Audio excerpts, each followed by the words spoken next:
सभी भाइयों को जय हिंद। आज हम सीखेंगे आय में कमी या वृद्धि वाले प्रतिशत के सवाल आसान ट्रिक से।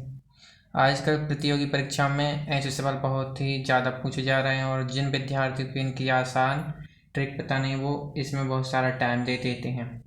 तो आइए हम कुछ बेसिक पढ़ लेते हैं और फिर इनके सवाल करते हैं। आप चुटकियों में इन सवालों के हल कर पाएंगे।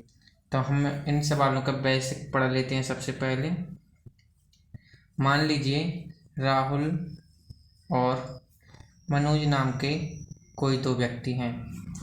राहुल की जो आय है वो मनोज की आय से 10% अधिक है।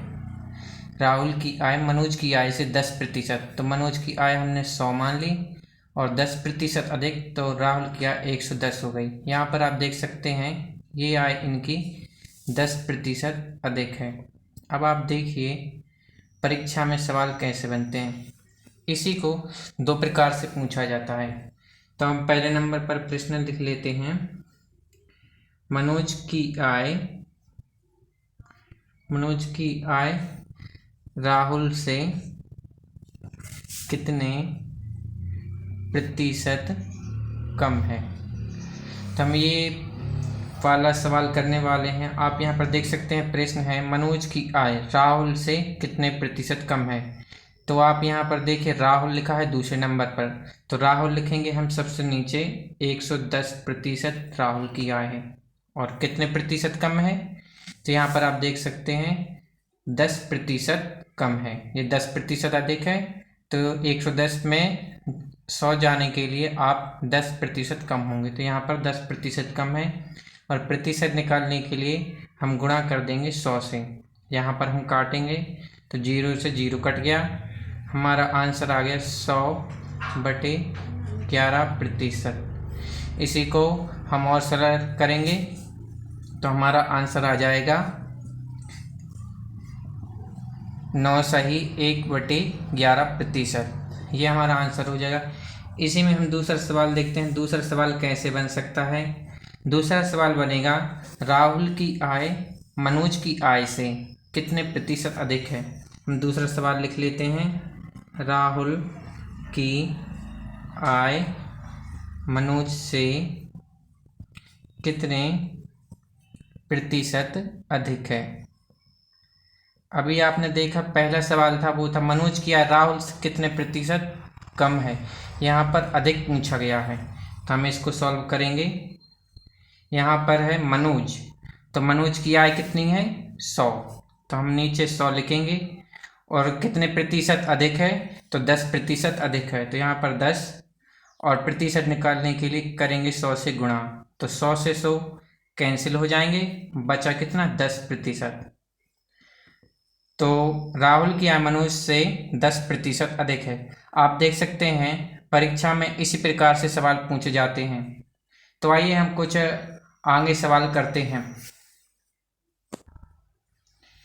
हमारा आज का पहला प्रश्न है यदि ए की आय बी से 20% कम है तो बी की आय ए की आय से कितने प्रतिशत अधिक है। यहाँ पर हम सॉल्व करेंगे इस प्रश्न को। प्रश्न दिया गया है ए की आय बी से 20% कम है। ए की आय बी से 20% कम है, तो यहाँ पर हम लिखेंगे ए और यहाँ पर लिखेंगे बी। तो ए की आय बी से कितने प्रतिशत कम है 20%, तो बी की आय हमने मान ली 100 और ए की आय मान ली हमने 80, मतलब 20 कम हो जाएगी यहाँ पे, तो 80 आ जाएगा। ये हमारा फुल स्ट्रक्चर बन गया है। अब हमें देखना है सवाल आगे क्या कह रहा है। तो बी की आय ए की आय से कितने प्रतिशत अधिक है। यहाँ पर पूछा गया है बी की आय ए से कितने प्रतिशत अधिक है। तो हमें पता है ए की आय 80% है और बी से 20% कम है, तो ये यहाँ पर 20% अधिक हो जाएगी। यहाँ पर हम लिखेंगे 20 और प्रतिशत निकालने के लिए हम करेंगे 100 से गुणा करेंगे, तो 0 से 0 कट गया, तो यहाँ पर आ जाएगा 200/8। 8 से काटेंगे, 8 दूनी 16, 4 बचे, 8 पंचे 40, तो यहाँ पर 25% अधिक है। तो बी की आय ए की आय से 25% अधिक है। ये हमारा फाइनली आंसर हो जाएगा। तो आज का हमारा दूसरा सवाल है, यदि ए की आय बी से 25% कम है तो बी की आय ए की आय से कितने प्रतिशत अधिक है। हम यहाँ पर इस प्रश्न को सॉल्व करेंगे। सबसे पहले हम स्ट्रक्चर बनाते हैं। यदि ए की आय बी से 25% कम है, यहाँ पर लिखा है यदि ए की आय बी से 25% कम है, तो बी की आय हमने 100 मान ली और 25% कम है ए की आय, तो 100 के 25% कम होंगे तो 75 आय हो जाएगी ए की। ये हमारा सवाल हो गया। यदि ए की आय बी से 25% कम है, ये हमने सवाल लिख लिया है। अब प्रश्न में पूछा क्या गया है, बी की आय ए की आय से, तो ए की आय से पूछा गया है। हम यहाँ पर लिखेंगे ए की आय से कितने प्रतिशत अधिक है। तो ए की आय हमें दी गई है 75 और अधिक कितनी है 25%। तो 25 और प्रतिशत निकालने के लिए हम करेंगे 100 से गुणा। हम यहाँ पर काटेंगे 25 एकम 25, 25 तिया 75, यहाँ पर आ गया 100/3%। इसी को हम और सरल करेंगे तो हमारा आ जाएगा 33 सही 1/3%। ये हमारा इसका आंसर हो जाएगा। हमारा अगला प्रश्न है, यदि नेता का वेतन पायल के वेतन से 25% अधिक हो तो पायल का वेतन नेता के वेतन से कितना प्रतिशत कम है। हम सवाल का बेसिक स्ट्रक्चर लिखते हैं। दिया गया है नीता का वेतन पायल के वेतन से, तो लिखा है नीता का वेतन पायल के वेतन से कितना अधिक है 25% अधिक है। तो पायल का वेतन हमने यहाँ पर 100 मान लिया और 25% अधिक दिया गया है, तो 100 का 25% अधिक होगा 125। ये हमने सवाल का बेसिक स्ट्रक्चर लिख लिया है। अब आगे सवाल देखते हैं। लिखा है तो पायल का वेतन नीता के वेतन से कितना प्रतिशत कम है। लिखते हैं पायल का वेतन नीता के वेतन से, तो नीता का वेतन कितना है 125। यदि ये यहाँ पर 25% अधिक है तो यहाँ पर 25% कम भी तो होगा, तो हम लिखेंगे 25% ऊपर और प्रतिशत निकालने के लिए करेंगे 100 से गुना।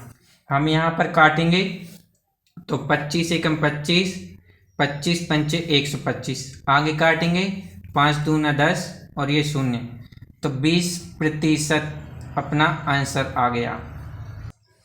हमारा अगला प्रश्न ये रहा, यदि आप चाहें तो आप वीडियो को पॉज करके इस प्रश्न को हल कर सकते हैं और अपना आंसर चेक कर सकते हैं। तो आइए हम इस प्रश्न को सॉल्व करते हैं।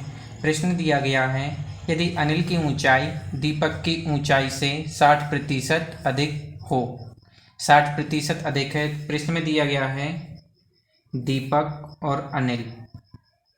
प्रश्न क्या कह रहा है, यदि अनिल की ऊंचाई दीपक की ऊंचाई से, यहाँ पर से लिखा गया है दीपक की ऊंचाई से, तो दीपक की ऊंचाई हमने 100 मान ली और 60% अधिक है यहाँ पर ऊंचाई अनिल की, तो अनिल की ऊंचाई हो गई 160। अब प्रश्न आगे क्या कह रहा है, तो दीपक की ऊंचाई अनिल से कितने प्रतिशत कम है। तो हम यहाँ पर सॉल्व करेंगे।